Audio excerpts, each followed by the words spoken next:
Hello and welcome to My Generation, the show that gives young people a voice on the topics that matter. I'm your host, G, and I'm joined by two panels. The first is made up of three sharp, inquisitive young minds.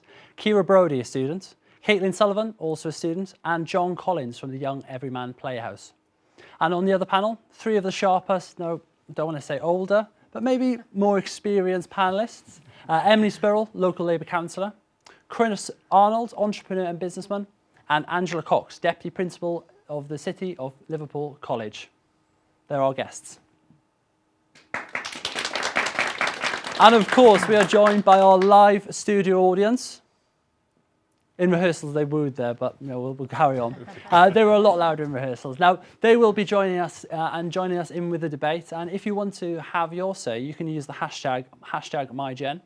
So the topic today, education. What is the point of it? Are tuition fees too high, and are schools doing enough to bridge the gap between studying and employment? Here's a quick clip to kick things off. Education costs money, but then so does ignorance, said Sir Klaus Moser, a famous statistician in 1990, and governments seem to have understood that very well. Since the 1970s, the budget for education has kept rising, reaching a peak of £99 billion in 2011. And while the last PISA report, which looks at the performance of 15-year-old school pupils in maths, science and reading in the most developed countries, ranks the UK above average, its conclusions also emphasise that achievements remain static, uneven and strongly related to parents' income and background. But the government has a solution. David Cameron is trying to bring more working class and black students on the school benches, or at least at university. Earlier this year, the Prime Minister had a go at his own university, Oxford, for not enrolling enough black students, proclaiming his intentions to achieve a real equality in Britain. Well, indeed, all students will now be equal in regards to the debt they'll have to pay off for the next 30 years for having attended university. That's of course providing graduates earn a minimum of £21,000 a year and finally find jobs related to their degree. Last year, a report from the Chartered Institute of Personnel and Development revealed that almost 60% of graduates are in jobs deemed to be non-graduate roles. Are these jobs actually requiring more qualifications, or is it because employers request degrees for traditionally non-graduate roles? Since more and more young people are enrolling in universities, we're then going towards a society that is more and more skilled. Yet in 2013, 3 out of 5 employers believe that there is a skills gap in Britain, and 75% of them are expecting to suffer a shortage of expertise in the next 5 years when the baby boomers will retire. If getting an education means carrying a £30,000 debt to potentially end up in a job that does not require a degree, then what is the point of university? So we heard it in the VT that 60% of graduates are in non-graduate roles. If that's the case, what is the point of education today? Caitlin? I think the point of education, it's become more like to pass an exam rather than to learn skills, have life skills, to have fun. I think there's far too much stress on students, and I think that's having an implication on our generation mentally. I think there's a rising problem with mental health, and it's unfair because I don't think your generation suffered that kind of stress that we do, and I think we are suffering for it as a generation. Angela, as the Deputy Principal of Liverpool Community College, City of Liverpool College, you're obviously in charge of a lot of students. Do you think Caitlin's right there? To a degree, I think compulsory education, there is too much focus on final exams and perhaps not on those broader skills that would allow someone to go into employment and sustain that employment and become independent and successful in the future years. One of the things that we focus on in college, which isn't traditional education, it's very much around vocational and skills development, is giving people those wider learning skills so that they go on and they become employed. Some of our students go on to university, and that's fine if that's what they want to do, but there's certainly not a single focus when students come to us. So would you agree with that, John? Yeah, I think it's an interesting point you brought up about how it's based upon getting the end goal.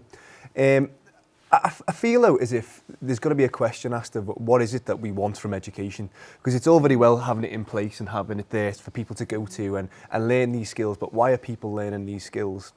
I think we need to look at obviously our economy and other things in a broader scale and understand what are the kind of things that we want in terms of what we get in our education. I'm from like a very theatrical based background. I'm part of the Young Everyman Playhouse, as I was saying, and I remember in school that does get shunned to one side because it isn't the money maker, because it isn't a safe job.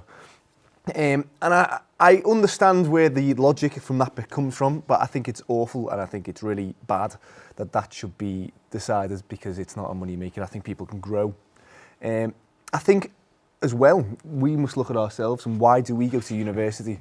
Do we go to university for the life? And I think there's an awful lot of young adults who are very guilty of going for the life. And I think you've got to look at maybe the university then to sort of say, well, hang on, we want the people who want to learn. I don't know if anyone agrees with that at all. Or... I don't think that's a bad thing though. I think we kind of go through this thing of going, you have to go to university to get a degree, to get a job, and that's the end of it. And actually university should be about a lot more than that, and that's what I worry that we've lost in terms of, so there's a question about what we define as a graduate employment job. And actually, you know, the arts and humanities is a really good example of that, where you might go and do an art course or a drama course, and actually you're not hitting that kind of graduate salary, but actually you've developed, you've made mistakes, you've fallen out with people, you've developed relationships, you've got all those transferable skills that you were talking about. And I think actually university and any kind of education should be a much broader picture rather than just getting a degree to get a job and live your life. I think there should be more about it, about being independent potentially, or being away from home, or, you know, it should be an opportunity to live life and maybe get drunk or, you know, make your mistakes and learn from it. And I think we shouldn't necessarily forget that that's a part of it as much as learning and sitting exams and everything else. Of course, I completely agree. But I just think that there has got to be a line as well where it's not just about having a big party. Like, I don't want to name my friends in particular, but there are some of my friends who do go and they don't turn up to uni and they don't do what they want, like what they're there to do. And I personally don't know how to deal with that. But isn't this an awful start to this debate? Because I mean, it feels as if I already want to leave a little, because we talk about education, and within the first two sentences we talked about employment and jobs, and that is the pressure for picking a pathway through your GCSEs, through if you get to do A-levels or BTEC. It's all about, will somebody employ you? Whereas you don't know what you want to do, or most people don't know what they want to do when they're 14 and they pick GCSEs, or they don't know what they necessarily want to do when they're at university. So I agree with Emily about it's about the experience, but only if you participate, only if you go to the classes, only if you've just been allowed to select a degree in that example that will give you something that you're interested in and you can explore. Doing a degree that you don't care about is a waste of time and a waste of money. I think the breadth, though, of education and learning from primary all the way up through to university has been narrowed somewhat. So young people coming through don't have necessarily the adaptable or the wider learning skills, because I mean, my intention when I left school and went to college wasn't to do what I do now, but actually I learned a lot of other things along the way, which gave me the sort of wider skills and adaptability and resilience to adapt to that. Whereas I think there's such a focus on exam outcomes and so much pressure on people, and it is a bit like an exam factory. And what employers tell us, because whether people go on to be self-employed or employed in a large business or the small business, is that people can't use those skills and adapt them and flex them. So you become almost a one-trick pony. Can I ask then, just as you are a teacher, how do we get that across in education then? Because everything you've just said there is completely right, and that is about like this transferable skills. And I think, being a slightly older than the two girls here, that is something that I'm starting to see an awful lot now. But how do you stress that into an education system? How do you put that in and say this is something that we need to apply? It's very difficult because everything is so controlled and measured in terms of the funding that you're allocated from central government. So as much as it's very easy to criticise teachers at all levels of the education system and educational providers, they're very curtailed about what they can do. So those wider learning experiences that we would want students to become involved in, such as entrepreneurial activity or a really active student union or the Duke of Edinburgh Award, whatever that might be, that's all seen as extra and on top of the core curriculum, and there just isn't the funding in the systems now to help that. Your sort of young students, do you feel that's the case? Would you agree with that?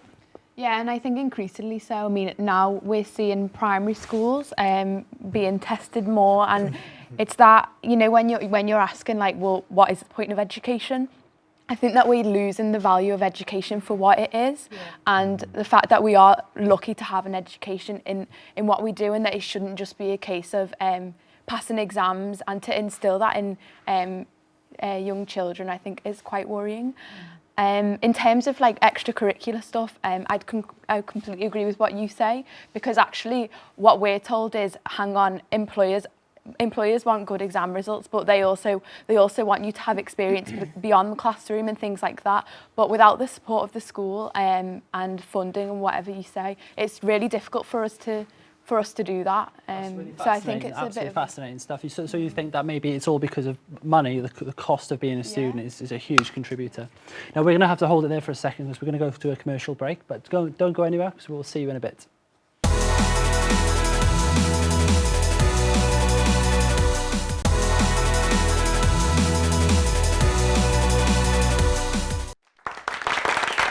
Okay, welcome back from the break. Before it, we were discussing what is the point of education. Some really interesting points came up. And during the break, we had a question in the audience. So is there a question you wanted to ask? Yeah, hi. So we've got, like, how I see it, there's two students. Well, there's more than two students, but, like, in this scenario, there's two students. And there's a student who's really, really talented at art.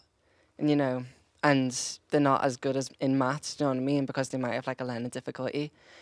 But at the same time, kind of like society wants students to flourish in what they want to do in their own personal talents. But why do we still put pressure on someone who, you know, isn't as good in one place as it is in the other? Well, you know what I mean? If someone does maths and they're really good, but they're bad at art, they're seen as successful, you know, and you're not good at everything. Fascinating question. So is there a sort of tier in sort of academic subjects? Maybe maths and sciences are more favourably looked upon, whereas things like humanities, arts, are they looked upon in the same light as maths and science? Emily? Yeah, I'm actually a governor of one of the local schools, which is a school for kids with learning disabilities. And actually, something that really grates on me is when you have to do these reports, and they're always looking at, you know, what levels are they getting to? Are they hitting their GCSEs? Are they getting the maths? Are they getting their English? And actually, for some of these kids, you know, it's the development they go through is so much bigger than that. And, you know, and they're learning stuff like hairdressing and art and, you know, all those other things, which is a really big, important skill for them to learn. But we kind of dismiss it and don't see it as being important. And I think that group in particular are really affected by that. I think it's part of this bigger issue. I do think we have an issue with STEM subjects like maths and things and getting women into it. And I think we need mathematicians and we need scientists. And I think, you know, we should never stop chasing that. But I think it's got to be a balance, and it's got to be a mixture of how you get kind of a rounded society that has, you know, arts and humanities as much as the scientists and the mathematicians. Maths is a life skill, though. You know, there's a basic level of maths that needs to be taught. Are we teaching the right maths in school, like Pythagoras theorem versus, you know, how to manage your finances? Is the right maths being taught in school? Well, I'd like to see a greater emphasis on how finances work, and basic financial literacy is really not understood by enough people, adults or children, I suppose.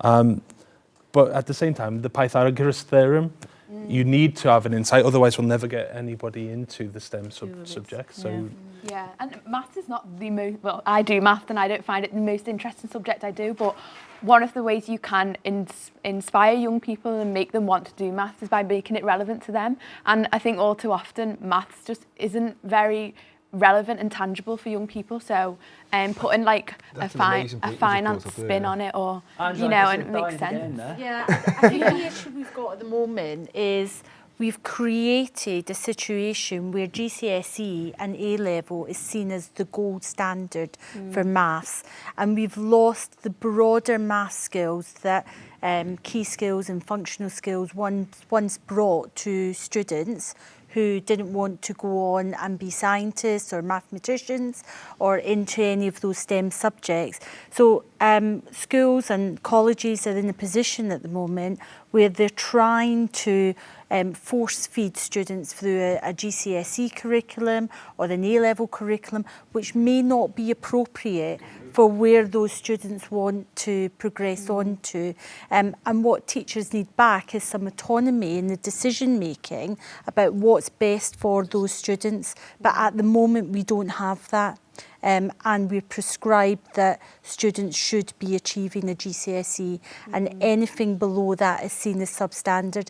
And actually that's demotivating for students who perhaps have achieved functional skills because it's no longer seen as credible. And that's a great shame when they've worked really hard to achieve those qualifications. Really interesting topic, and it's a very passionate topic. We might come back to it in a little bit. But before we do, we're going to just go on to our second topic of the evening, and that is something all students will have to face eventually if they go to university: tuition fees. Are they too much? Should they be scrapped? Well, we went to the streets of Liverpool to find out. Although the value of outstanding loans is expected to reach over £100 billion by 2018, more and more students are enrolling each year. We went to the University of Liverpool's campus to find out why students decided to go to uni. Just to learn more about the subjects, because I love both computer science and philosophy, so I just wanted to learn more about it and hopefully get a job in the end that involved those two things. I only went to university because of the experience. I don't know, my dad kind of driven it into my mind to go to university, but I quite enjoy it, and I've always thought I've got to get a job anywhere. Because my sister did it and it looked like fun. Do you have to pay tuition fees? Yes. What do you think about it? I think it's very expensive, especially about the previous years before. I think 2013, I paid less than £9 grand. I think £9,000 is too much. I don't mind, to be honest. I mean, I intend on paying it back, and I don't mind. I think it's completely unnecessary given that so many countries in Europe don't need to pay for fees. I think it is completely feasible for tuition to be free, so I don't see why our government doesn't try to do that. There's no way I could afford to come here without a loan, yeah. What do you think about this? Do you think no, I don't think it's right to give young people so much debt, but I don't know what the other kind of option is, I guess. I think because I'm overseas students, so I think our tuition fees is much more than the local students. I just not very sure because we share the same learning resources, we share the same classrooms, lectures, tutorials, and I don't know why our tuition fees are much more than the local people. We don't need to pay anything for education in Sweden, and since it's Erasmus, we don't need to pay it here either. Yeah.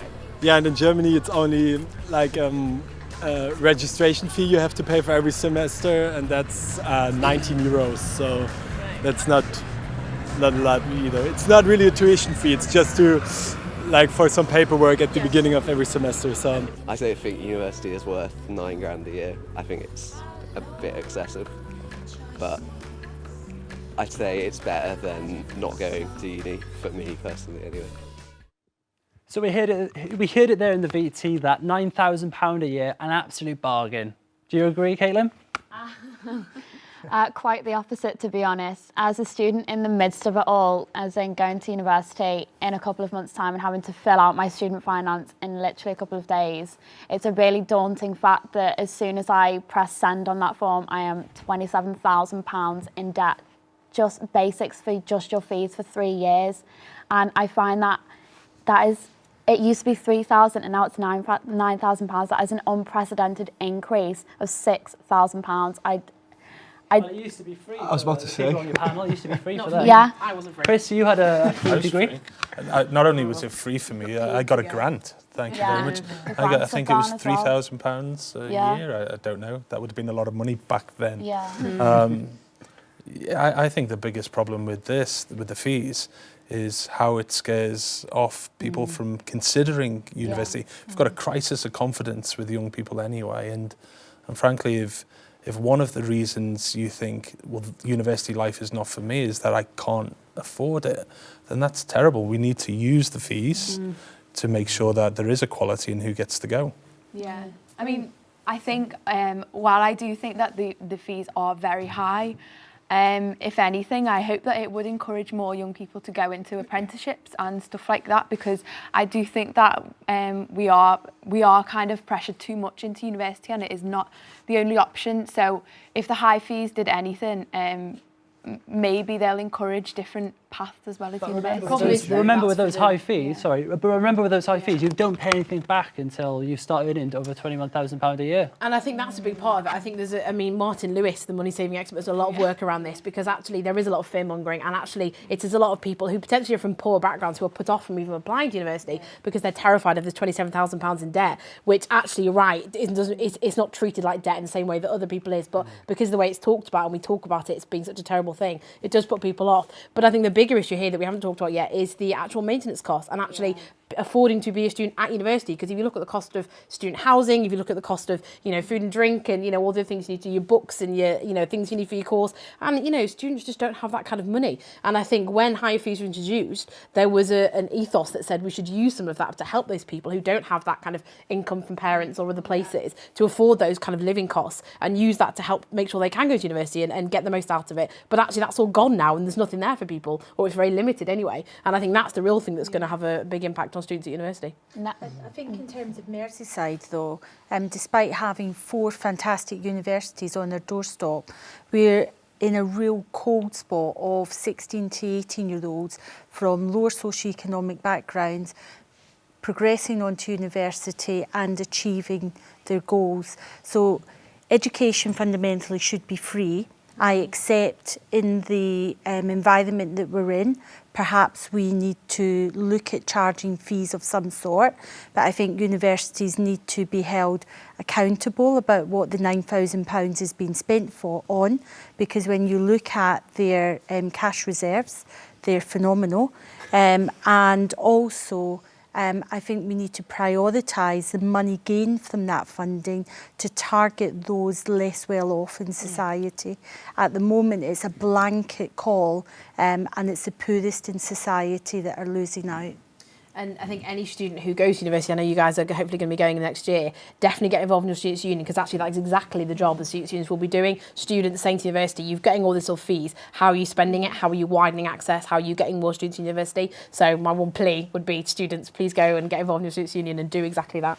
The one thing that made me shudder a little bit though, Ciara, was when you said that there's alternatives to university. Well, not really for many jobs. And the way people perceive you when you go for those jobs, even getting the most basic degree in any way. And we all know that. I think that pressure is wrong. Yeah. But university is the only route for many things you can do in life. That's fact. Yeah, it's a bit. That's a really interesting point, guys. We'll pick up on that in a little bit later on, because we've got to go to an advert break now. But don't go anywhere. And if you're joining in at home, now would be a really good time to use the hashtag #MyGen. Get on the Twitter, get involved, have your say, and we'll see you in a little bit.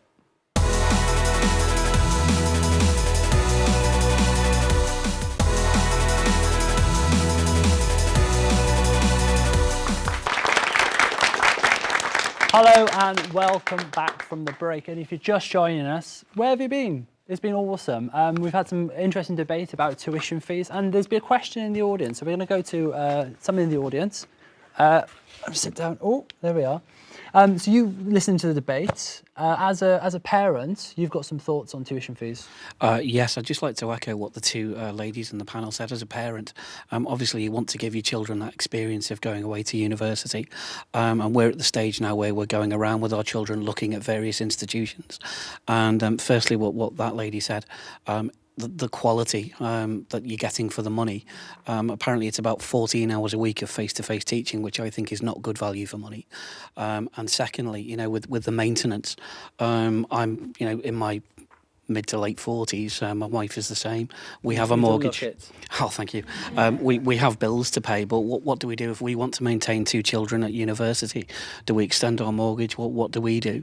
So I'm just generally worried that, you know, our children are going to be saddling themselves with, you know, almost £30,000 worth of debt for possibly a degree that they'll never use occupationally. Well, yeah, apparently the average student leaves university with about £44,000 worth of debt. Now, do you think that's something your generation thinks about? Does your generation think about these 17, 18-year-olds that are sat in front of you when they're making decisions like this to burden them with that debt? All the time, and I think that goes back to the comment made right at the beginning about the pressure that's on young people's shoulders to make decisions so early on their life, and to have the legacy of those decisions going through. If they make the wrong choice in terms of the type of course they want to do, if they make the wrong choice in terms of their career, at such an early stage in their life, then they're saddled with a massive loan and perhaps have to then add to that when they change their mind or want to retrain in something else. So I think it's at the forefront of our mind all the time, and we see it from our students day in, day out. Chris, the gentleman in the audience made the point that, I mean, you're going to be paying all this money for a degree you've never used. You're a man with a quantity surveying degree, but you're a very, very successful entrepreneur. I never used my quantity surveying degree for even a day. It was a complete waste of time. Thankfully for me, not a waste of money.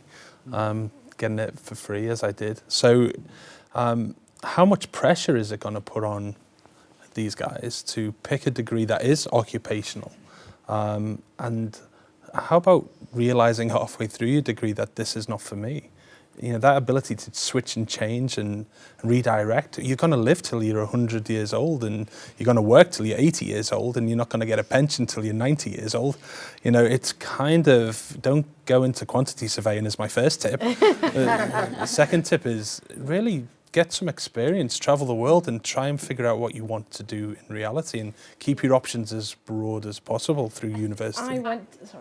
I went to university and I paid fees, and actually I probably am somewhere between £30,000–40,000 of debt, and do you know what, I'd do it all again. I would happily pay it, because actually I did a politics degree, but it's not really qualified me. Ironically, politics doesn't qualify you to be a politician, but like, it was all the extra stuff. It was I made the most of all the time that I had at university to meet people and, you know, volunteer in the Labour students and, you know, be part of, you know, all the democratic societies. And so actually, although it is a lot of money, you know, and it doesn't necessarily guarantee me a nice, well-paid job at the end of it because of the degree I did, I think I'd still do it again, just because, you know, I just think it was such a valuable experience. And that doesn't mean it's right for everybody. And I think people should be aware of the kind of financial implications there are, but I would still do it again, even though I owe all this money. I mean, if we're talking about pointless degrees, I did a pointless degree. I did 3 years of entrepreneurship. Now, that's not a pointless thing, but I spent 3 years learning that the most successful entrepreneurs don't have degrees. So, what does that say? That's £27,000 you've just saved you all there. Ciara?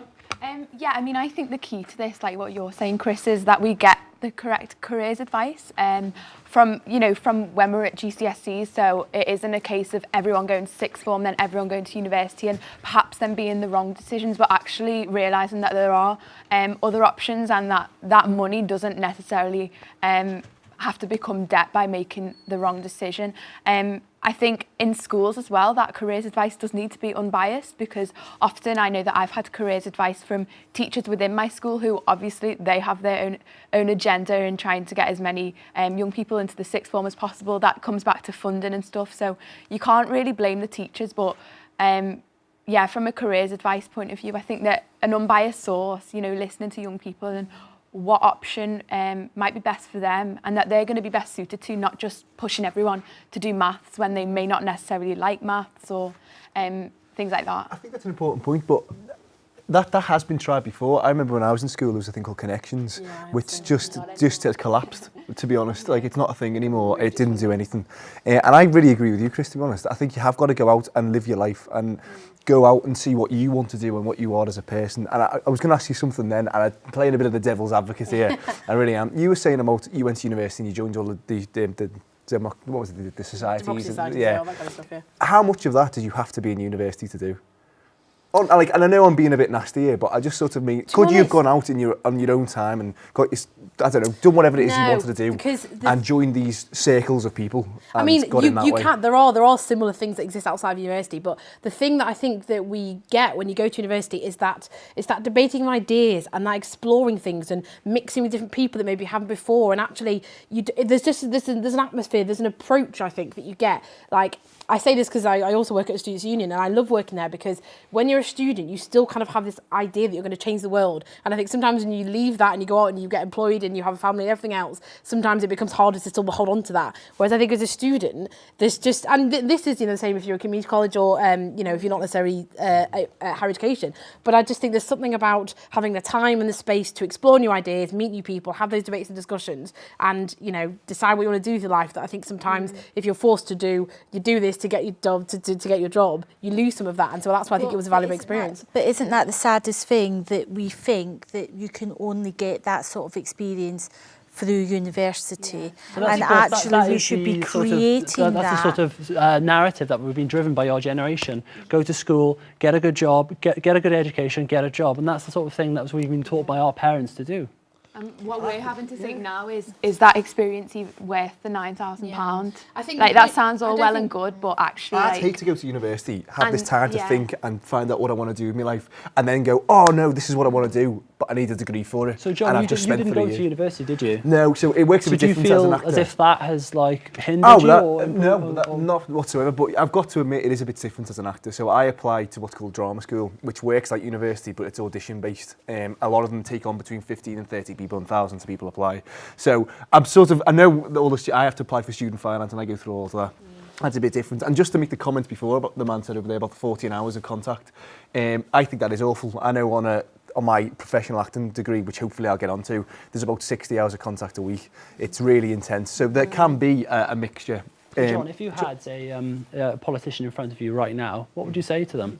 Well, I do. I think that is the thing, and I think what's been said here is it's kind of sad. I find that there is this push on going to university, and university is a great thing, and I think it should be free, and I think anyone should be able to do whatever they want to do. Yeah. But I think having to sort of be penned in to this idea and this narrow way of thinking, and having to sort of not being allowed time to grow up.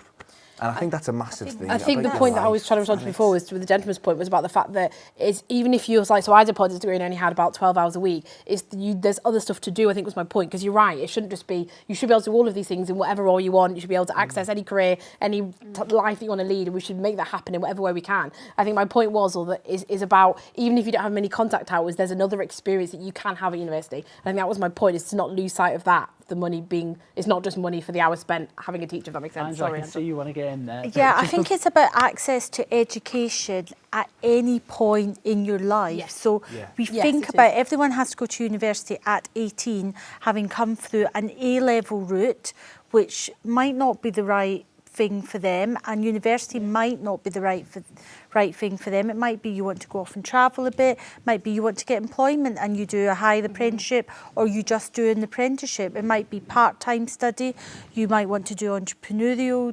development. We're just so constrained now, and the rhetoric we get all the time is GCSE, A-levels, university, and we never talk in the wider skills development and educational sense.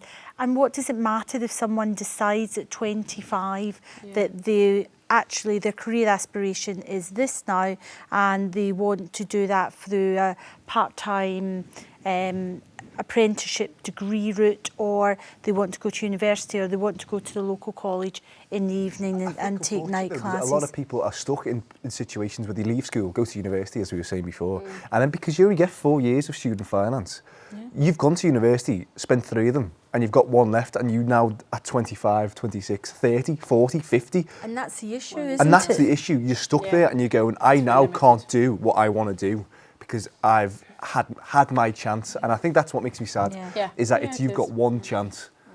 Unless things change in the next government or whatever. But this idea of you've got your allotted years of education to spend on what you can do, whatever you want to do, I think that is awful. That is putting people in boxes, isn't it? Yeah. That's your job and that's what you do. So what would be the alternative, John?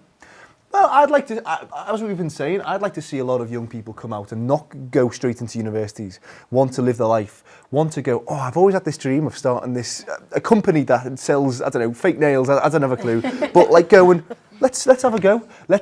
We've got so many brilliant things at the minute, like the internet, and we could, is there not places we can say, well, how do you apply for like a business loan? How do you write a business plan?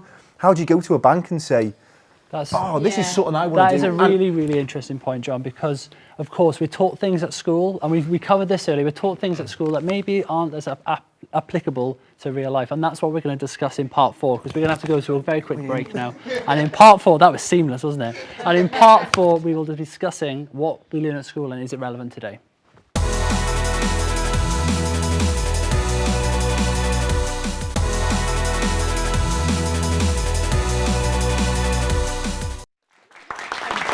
Hello and welcome back to part 4. Hopefully you're joining in with a debate on the hashtag MyGen on the old Twitter.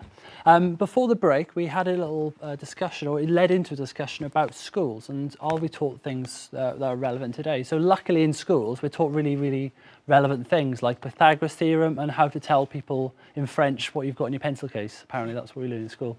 So we went to the streets of Liverpool to find out if you can remember the things you were taught in school.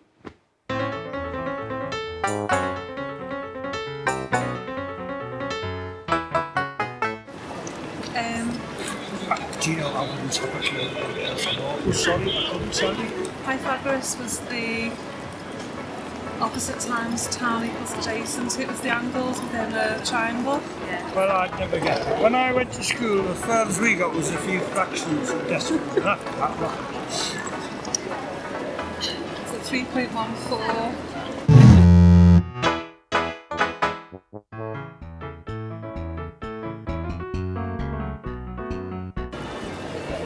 You know what, I was talking about this the other day to our keyboard player. Electric current. Current. Volts.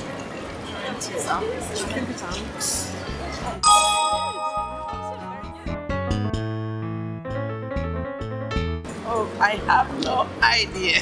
John Keats. Yes. I always go to when I'm take pre-rap. romantic.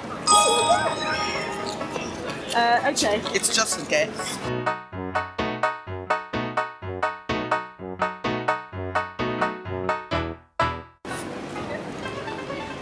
Well, I don't know much, but I'd say texture. Do you have texture? No. It's the way a text put together. Structure. You rang me? Please. Let's pay, yeah. And gross pay. Yeah. Please don't. 6.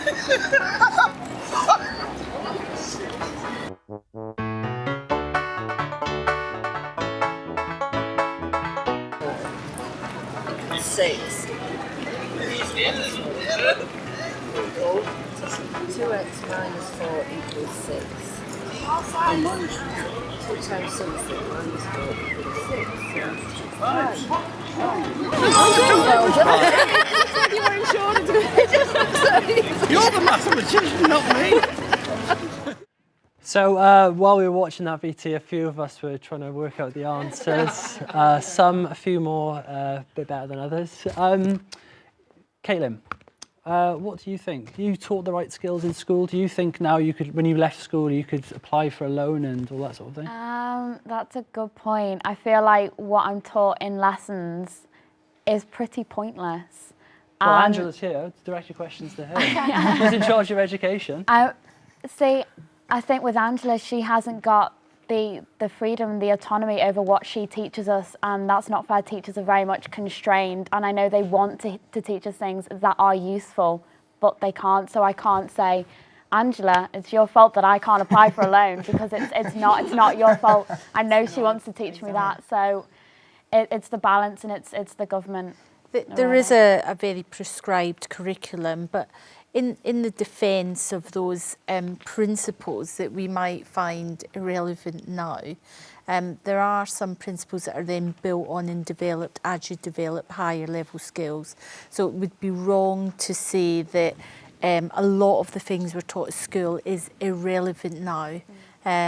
Because sometimes those fundamental principles are the building blocks to other things that we go on and learn. I think So it's there's very a much balance. contextual. It's very much like if you want to be an architect, I'm sure Pythagoras' theorem is immensely important, but then to other people it's not so much. Talking about what is important, I think for me again, I don't understand if we want to have. If the country wants to make more money, surely more business is the better way to go. And so why we aren't touch business plans. And we were talking about it in the break, which I'm not sure if we're allowed to talk about stuff in the break. I'm not mentioning it again, I don't know. But I was asking Chris about how he started. I don't know if you want to just tell that story about how quantitative surveying to do and pretending to write a business plan. Well, I went on a business link course, and I don't even know whether business link exists so much. There was a £500 reward if I sat through 12 weeks of writing a business plan. I'd already written it, so I had to pretend each week that I wrote a little bit more, and then they give me £500 to waste on buying a fax machine. But it was more the process of thinking, well, taking some time to think about what I'm going to do. And then, but I don't know whether that is something that happens. So part of my generation is the fact that we give the studio audience a chance, a vehicle to address the questions to you guys, Angela. So we've got a question by a gentleman in the audience. It seems like both generations agree that there are issues facing young people. So my question is, how do we get the people in power to tackle these issues? So how do we get you guys to listen to us? Elect a Labour government. But I'm biased, so I would say that. Interesting, but it was the Labour government that did. It was the Labour government that did introduce tuition fees. But I think that goes back to again, we've been having a couple of conversations about this. Part of my issue with that was about using some of that funds, and it, 1K is very different from 9,000. Was using that to allow people to go to university. So back to the point we were saying before about mature students. Students who maybe have already had a family, they've done one thing, and actually they go, I'd like to try this now. I'd like to do a part-time degree. It's using that funding and the fees that you get to allow that education to open up and to offer alternative opportunities for everybody at whatever stage in life. So I think that's why we put that. I think you need to take educational policy out of the control of whichever elected government is in power. It shouldn't be a political football. The reason being is that schools in particular and universities are vote winners. Most families will vote around schools policy and university policy. College or further education is the Cinderella sector. As far as this current government anyway sees it, because it's about skills development and not that straightforward degree. But that's the only way. And if you look at countries like France, where they remove the policy decision making away from the controlling government, there's much more consistency and less change all the time with different governments. I mean, in terms of what, I've got a few ideas about, votes at 16, stuff like that. I think engaging young people in the political process from the age of 16 is really important. Even involving young people more in the process of making them decisions in government. I know that in Liverpool, we have young people from schools parliament who sit on the select committees of the council. In that sense, we have a voice. But in terms of what we can do and what we can do in the here and now, I think that we do have a degree of power, people power, and putting pressure on the government via Twitter, via social media, and also just kind of uniting against something that we don't really agree with. We've seen it with tax credits, we've seen it with the disability cuts last week. It's about, the classic just speaking up, making your voice heard.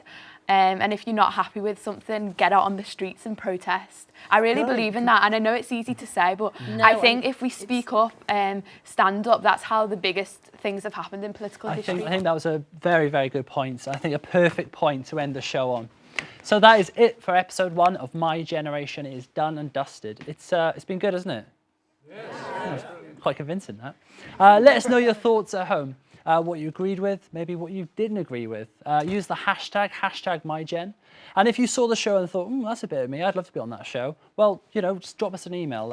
You can do that via our email address, which is mygeneration@baytvliverpool.com. And all that leaves me to do is to thank our amazing studio audience, our amazing panellists, and of course, you guys at home. Thanks for watching. See you next time, and bye for now.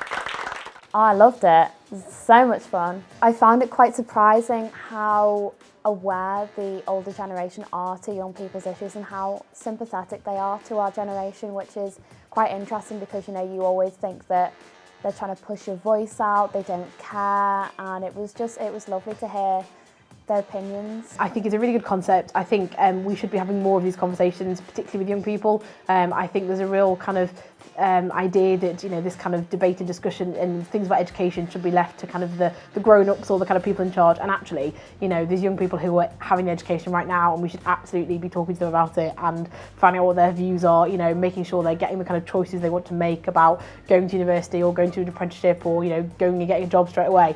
And I think it's important that we have those conversations, and actually the young people tonight were great. I think it was frustrating at times because for us, you know, we just want answers because we're the ones who are kind of enduring the effects of current policy and perhaps they didn't experience it to the same degree. I didn't realise before this session how passionate I am for one issue.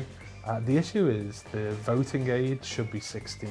I think it's completely disgraceful that young people don't get a chance to vote on key issues and engage in public discourse and vote on something that is actually about them and about the 21st century version of education. I think I learned, this is going to sound silly, but to sort of listen to older people a bit more, that they have maybe been once been like us before and do understand our position and are aware of our position. And I think sometimes it's easy to forget that they do have an understanding too. It's not just me and the other two girls here going screaming out for help thinking that this is something's not right. They're thinking it too. And it's lovely to think that like maybe together that this could go somewhere and not just be in our minds all the time. The thing I was most impressed about was how articulate and aware the young people were about the school system and the education system and the concerns that they've got in terms of moving forward and what that means for them. I'd love to come back. It was great. It was brilliant. Awesome.